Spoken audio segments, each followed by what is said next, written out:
ഹരി ഓം. എല്ലാവർക്കും വിനീതമായ പ്രണാമം. ശ്രീമദ് ഭഗവത്ഗീത പഠന ക്ലാസ്സിലേക്ക് ഏവർക്കും സ്വാഗതം. മനുഷ്യജീവിതത്തിൽ ഏറ്റവും വിലപ്പെട്ടത് സമയമാണ്. ആ സമയത്തെ വേണ്ട രീതിയിൽ ഉപയോഗിക്കുവാൻ നമ്മൾ പഠിച്ചിട്ടില്ലെങ്കിൽ അത് ഭാവിയിൽ നമുക്ക് തന്നെ വിഷമത്തിന് കാരണമായി തീരും. കഴിഞ്ഞുപോയ സമയം നമുക്കൊരിക്കലും വീണ്ടും തിരിച്ചെടുക്കാൻ സാധിക്കുകയില്ലല്ലോ. അതുകൊണ്ടിവിടെ പരിശീലനം ആവശ്യം മനസ്സിന് തന്നെയാണ്. കാരണം ഈ ബുദ്ധി പോലും പലപ്പോഴും നമ്മുടെ മനസ്സിന് അടിമയായി തീരാറുണ്ട്. രാവിലെ 4 മണിക്ക് എണീക്കണമെന്ന തീരുമാനമെടുക്കാൻ ബുദ്ധിക്ക് സാധിച്ചെന്ന് വരാം. പക്ഷേ ആ തീരുമാനത്തെ പ്രാവർത്തികമാക്കുവാൻ മനസ്സും കൂടി സഹകരിക്കണം. മനസ്സിനെ ആലസ്യമെന്ന ഗുണം അമിതമായി സ്വാധീനിച്ചാൽ അത് ബുദ്ധിയെയും ദുർബലമാക്കിയേക്കും. നമ്മൾ ഇതുവരെ കണ്ടുവന്നത് ഭഗവത്ഗീതയിലെ 3-ാം അധ്യായത്തിലെ 7-ാമത്തെ ശ്ലോകമാണ്. മുഴുവനായിട്ടും നമ്മളത് കണ്ടില്ല. യസ്ത്വിന്ദ്രിയാണി മനസാം നിയമ്യാത് രപതേ അർജുന കർമ്മേന്ദ്രിയൈ കർമ്മയോഗമസക്ത സവിശിഷ്യതൈ. കഴിഞ്ഞ ക്ലാസ്സിൽ ഞാൻ പറഞ്ഞിരുന്നു, അതെത്ര പേർക്ക് ഓർമ്മയുണ്ട് എന്ന് നിങ്ങൾ തന്നെ ചിന്തിച്ചു നോക്കൂ.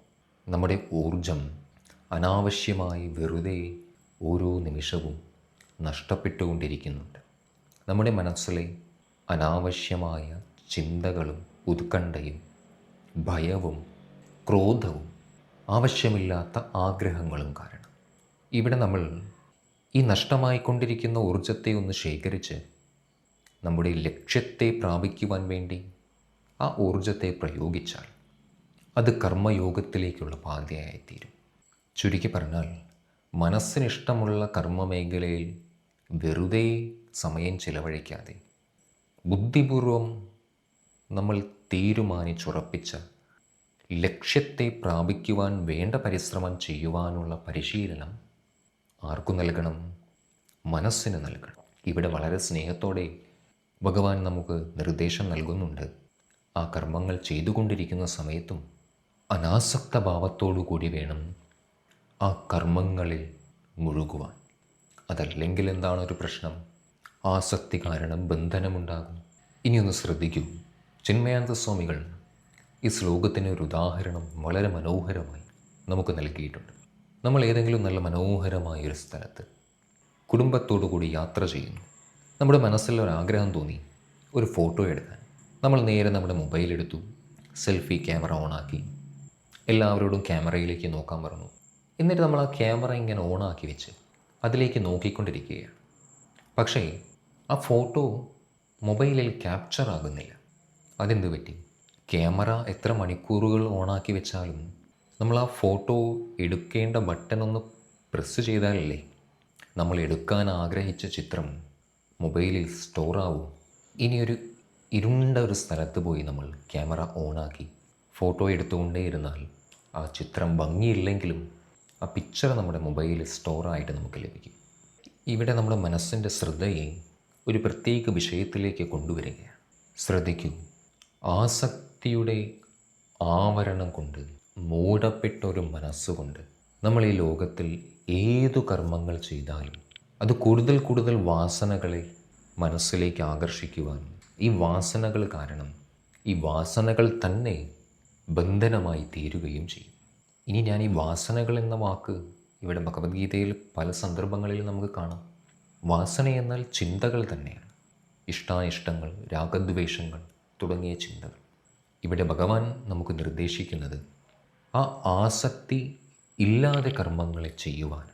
അങ്ങനെ നമ്മൾ മനസ്സിൽ നിന്നും ആസക്തി എന്നൊരു ദൗർബല്യത്തെ മാറ്റി നിർത്തി നിസ്വാർത്ഥ ഭാവത്തോടെ കർമ്മങ്ങൾ ചെയ്തുകൊണ്ടിരിക്കുമ്പോൾ പുതിയ പുതിയ വാസനകൾ രൂപപ്പെടുന്നതിനു പകരം അതേ സ്ഥാനത്ത് നാം ചെയ്യുന്ന ഈ കർമ്മങ്ങളുണ്ടല്ലോ, ഈ കർമ്മങ്ങളിലൂടെ നമുക്ക് നമ്മുടെ മനസ്സിലെ അടിഞ്ഞുകൂടിയിരിക്കുന്ന എല്ലാ പഴയ ആവശ്യമില്ലാത്ത വാസനകളെയും ഇല്ലാതാക്കുവാനുള്ള ഏറ്റവും ശ്രേഷ്ഠമായൊരു ഉപാധിയായി ഈ കർമ്മങ്ങൾ മാറും.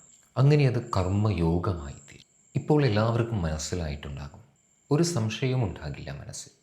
എന്താണ് കർമ്മവും കർമ്മയോഗവും തമ്മിലുള്ള വ്യത്യാസമെന്ന്? ഒന്നുകൂടി നമ്മുടെ ജീവിത അനുഭവങ്ങളിലേക്ക് തന്നെ ശ്രദ്ധയെ കൊണ്ടുവരാൻ ശ്രമിക്കും. ഒരു കോളേജിൽ പഠിക്കുന്ന ഒരു വിദ്യാർത്ഥി പഠിക്കുവാൻ വേണ്ടി തൻ്റെ മുറിയിലേക്ക് പോയി. ഇപ്പോൾ അധികവും ഓൺലൈൻ ക്ലാസ്സുകളാണല്ലോ. അപ്പോൾ ഈ കുട്ടി പഠിക്കുവാൻ വേണ്ടി തൻ്റെ ടേബിളിലിരുന്ന് നേരെ ലാപ്പ് തുറക്കുന്നു. ഇവൻ്റെ ആവശ്യം ലാപ്ടോപ്പ് തുറന്ന് ഇവൻ ആവശ്യമുള്ള ക്ലാസ്സുകൾ കണ്ട് പഠിക്കുക എന്നതാണ്. പക്ഷേ അപ്പോഴേക്കും ഈ മനസ്സിലെ അനാവശ്യമായ വാസനകൾ ഇടയിലൂടെ കയറി വന്ന് ഇവൻ നേരെ ഇൻസ്റ്റാഗ്രാമിൻ്റെ പേജാണ് ഓപ്പൺ ആക്കുന്നത്. അല്ലെങ്കിൽ അടുത്ത് മൊബൈലുണ്ടെങ്കിൽ പഠിക്കാനിരുന്നാൽ ആദ്യം അവൻ്റെ കണ്ണും കൈയും പോകുന്നതും സോഷ്യൽ മീഡിയയിലേക്കാണ്. എന്തായാലും ഒരു 10 മിനിറ്റ് മൊബൈൽ നോക്കിയിട്ട് പഠിക്കാം എന്ന് കരുതുമല്ലേ. അങ്ങനെ ഇൻസ്റ്റാഗ്രാം എടുത്തു. റീൽസുകൾ ഇങ്ങനെ കണ്ട് സമയം പോകുന്നത് നമ്മൾ അറിയില്ല. അത് കഴിഞ്ഞാൽ യൂട്യൂബ് എടുത്തു. അത് കഴിഞ്ഞാൽ വാട്സാപ്പിൽ അതിൽ ചാറ്റ് ചെയ്യാൻ തുടങ്ങി. നോക്കണേ, നമ്മളിവിടെ വന്നിരുന്നത് പഠിക്കാനാണ്. പക്ഷേ നമ്മുടെ ശ്രദ്ധക്കുറവ് കാരണം ഈ മനസ്സ് നമുക്ക് പണി തന്നു. അങ്ങനെ പഠിക്കുവാൻ വേണ്ടി നമുക്ക് ആവശ്യമായ ഊർജം നമ്മൾ ആവശ്യമില്ലാത്ത ആ മേഖലയിൽ നഷ്ടമാക്കി കളയുകയാണ്. അങ്ങനെ ഊർജത്തിൻ്റെ പകുതിയോളം നഷ്ടപ്പെട്ട നമ്മൾ, അല്ലെങ്കിൽ ആ ഒരു വിദ്യാർത്ഥി ഇനി പഠിക്കാനിരുന്നാലും ഊർജമില്ലാതെ എങ്ങനെയാണ് ഒരു കാര്യം പഠിച്ചെടുക്കാൻ സാധിക്കുക? അതുകൊണ്ട് ഈ ശ്ലോകത്തിൽ ഭഗവാൻ പറയുന്നു, ആവശ്യമില്ലാത്ത മേഖലകളിൽ നാം ആവശ്യമില്ലാതെ ഒരു ശ്രദ്ധയുമില്ലാതെ നമുക്ക് നഷ്ടമായിക്കൊണ്ടിരിക്കുന്ന ആ ഊർജത്തെ നമ്മൾ ബുദ്ധിപൂർവ്വം ശ്രദ്ധയോടെ ശേഖരിച്ച് നമുക്ക് ഗുണം ചെയ്യുന്ന മേഖലകളിലേക്ക് നമ്മുടെ കർമ്മേന്ദ്രിയങ്ങളെയും ജ്ഞാനേന്ദ്രിയങ്ങളെയും ഒപ്പം മനസ്സിനെയും ഒരുമിച്ച് പ്രയോഗിക്കുകയാണ്. അങ്ങനെ ആ കർമ്മത്തിൽ മുഴുകുമ്പോഴും നമ്മുടെ മനസ്സിൽ അനാസക്ത ഭാവം നിറഞ്ഞു നിൽക്കുന്നത് കൊണ്ട് ആ കർമ്മത്തിലൂടെ പുതിയ പുതിയ വാസനകൾ, അതായത് രാഗദ്വേഷാദി ചിന്തകൾ രൂപപ്പെടുന്നതിന് പകരം നമ്മുടെ മനസ്സിൽ നേരത്തെ അടിഞ്ഞുകൂടിയിരിക്കുന്നതായ ആ വാസനകളെ ദഹിപ്പിച്ചു കളയുവാനുള്ള ഒരു ഉപാധിയായി നാം ചെയ്യുന്ന ഓരോ കർമ്മങ്ങളും മാറിക്കഴിഞ്ഞു. അങ്ങനെ ഇത് കർമ്മയോഗമായി തീർന്നു. ഇവിടെ സംഭവിക്കുന്ന അത്ഭുതത്തെ കാണാൻ കഴിയുന്നുണ്ടോ? നോക്കൂ, ഏതൊരു കർമ്മങ്ങളാണോ നമ്മുടെ ബന്ധനത്തിന് കാരണമാകുന്നത്, ഇതേ കർമ്മങ്ങൾ തന്നെ അതിനെ വേണ്ട രീതിയിൽ ഗീതയിൽ പറയുന്ന നിർദ്ദേശത്തോടുകൂടി ശരിയായ ഭാവത്തോടുകൂടി ആ കർമ്മങ്ങളെ നിർവഹിക്കുമ്പോൾ അതുതന്നെ നമുക്ക് നമ്മുടെ ജീവിതത്തിലെ എല്ലാ വിഷമങ്ങളിൽ നിന്നും പ്രയാസങ്ങളിൽ നിന്നും പുറത്തു കടക്കുവാനുള്ള ആത്മമോചനത്തിനുള്ള ഒരു കലയായി മാറുകയാണ്. പക്ഷേ ഇപ്പോൾ മാത്രം ആ ചെയ്യുന്ന കർമ്മം എന്താണ് എന്നതല്ല മഹത്വപൂർണമായത്.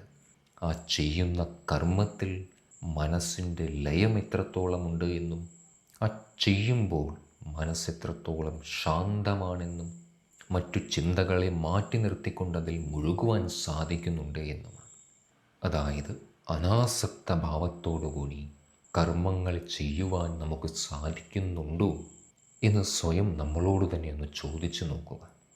എന്തെങ്കിലും സംശയങ്ങളുണ്ടെങ്കിൽ ചോദിക്കാൻ ഒട്ടും മടിക്കരുത്. തുടർന്നുള്ള ശ്ലോകങ്ങൾ നമുക്ക് അടുത്ത ക്ലാസ്സിൽ കാണാം. ഏവർക്കും വിനീതമായ പ്രണാമം. ഹരി ഓം.